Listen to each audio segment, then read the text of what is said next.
So, I know lots of people are excited for the open world in the new LEGO Star Wars: The Skywalker Saga. It's going to be like nothing we've ever seen before, being able to travel between 23 different planets and locations and explore the galaxy across all 9 Skywalker Saga films. But did you know that LEGO Star Wars: The Complete Saga, released all the way back in 2007, was also going to be open world?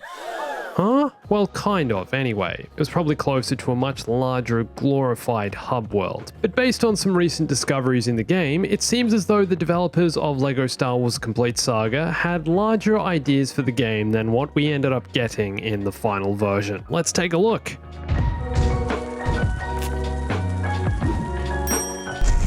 So, in LEGO Star Wars: A Complete Saga, we have the famous Cantina, which serves as the hub world for accessing all of the game's missions. Instead of loading into each mission via a menu, the developers at TT Games thought they should innovate and thought it'd be more engaging for players to use this world as an interactive menu. You actually engage with the menu with your character. From here, you can enter any of the 6 films and begin a mission. You can customize your character, go into versus mode against a friend, enter the bonus rooms, collect stuff. There's lots to do. It's kind of like a mini open world, and all LEGO games have followed this trend since, using an iconic location as a hub for the rest of the game. But early on, the Complete Saga was going to take this one step further.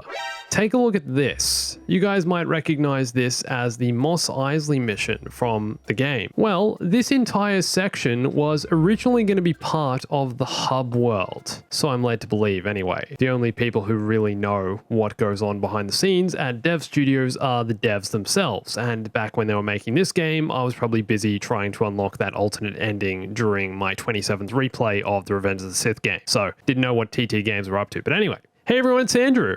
So the footage you're seeing here is from a modded version of LEGO Star Wars. And as you see here, when Luke and Ben Kenobi walk through this door out of the cantina, they're now outside on the Mos Eisley map. And this entire location is fully explorable, with lots of moving elements and AI characters, similar to what you'd see in the actual Mos Eisley mission. But there's no Imperials that come out and attack you, like in the normal level. No one asking to see your identification, and also no one telling you to move along. But you'll notice there's also lots of unfinished textures and incomplete parts of the map. The theory is that the hub world was simply becoming too big, and sometime during development they decided to scrap this entire section and just save it for the actual Mos Eisley mission. But let me show you this. What you're looking at is a map created by my friend LINTERNI Gamer, who spends a lot of time modding this game, and based on his explorations through these levels, this is potentially what the original hub world was going to look like. This was the scale of it. You can see here in the center is the cantina, but if we zoom back out, the entire map is actually gigantic, much less of a hub and more of an explorable open world Mos Eisley. On the right, you can see the start point where you spawn in on the Mos Eisley mission. Over to the right of this, we have what we think was a pool room, perhaps with mini games and other things going on in there. And then the rest of the Mos Eisley map with AI, movable objects, and studs to collect. A bunch of smaller things you can do in this open world kind of structure, in this explorable level. And then on the left of the cantina, we have another larger unused area, which has barely been developed, so it's not entirely clear what was included in this section. But we do have a hangar in the top left, which I'm going to go ahead and assume was one of Mos Eisley's docking bays, perhaps docking bay 94, which is where the Millennium Falcon was docked in A New Hope, where that famous scene where Jabba comes in. Jabba gets CGI'd into the movie and has a conversation with Han. That's where this was. Right here, Jabba.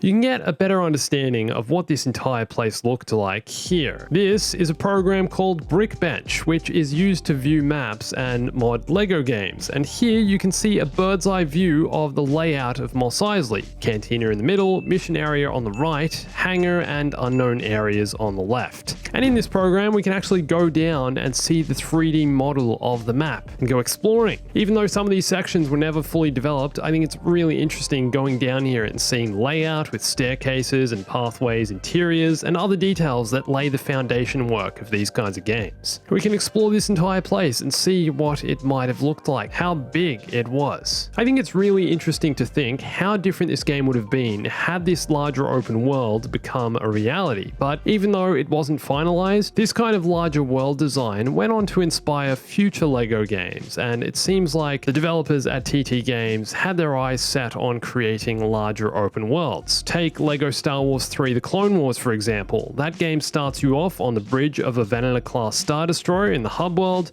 and eventually you unlock basically the entire ship's interior, with the ability to even fly outside from the Venator to a Separatist flagship and explore that interior. It gets a lot bigger very quickly. And also, LEGO Star Wars Skywalker Saga won't be the first LEGO game to immerse you in an entirely open world. LEGO Lord of the Rings allows you to explore all of Middle-earth. Pretty much all of the game is in the open world, apart from the missions of course, but that open world is huge. It takes like 30-40 minutes to walk across the entire thing, I'm pretty sure. The LEGO Harry Potter games allow you to roam Hogwarts and is full of secrets, details, hidden Easter eggs, so much to explore, and the great thing about it is that you get to choose when you want to progress the story missions, and the open world changes based on what you're up to in the story. And I think the Skywalker Saga is going to be very similar in this respect. I mean, you're able to choose which film you're actually exploring the open world in. For example, Alderaan, before A New Hope, it's going to be there. You can go visit Alderaan, or at least say hi from space. And then after A New Hope, we all know what happens, the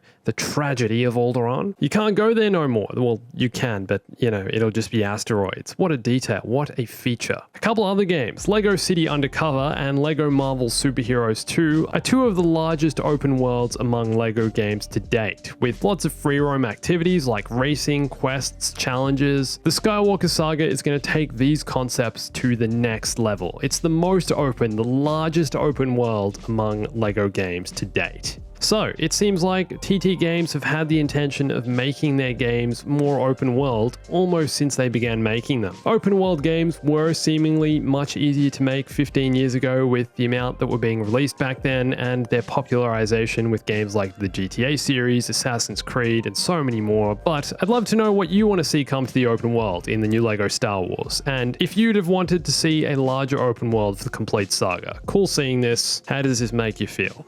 And for more on the latest on LEGO Star Wars, you can watch one of these videos here, and follow me on Instagram, Twitter, and join my Discord for lots more Star Wars gaming, news, LEGO Star Wars stuff, and everything else. And thanks for watching this. My name's Andrew. I'll catch you soon.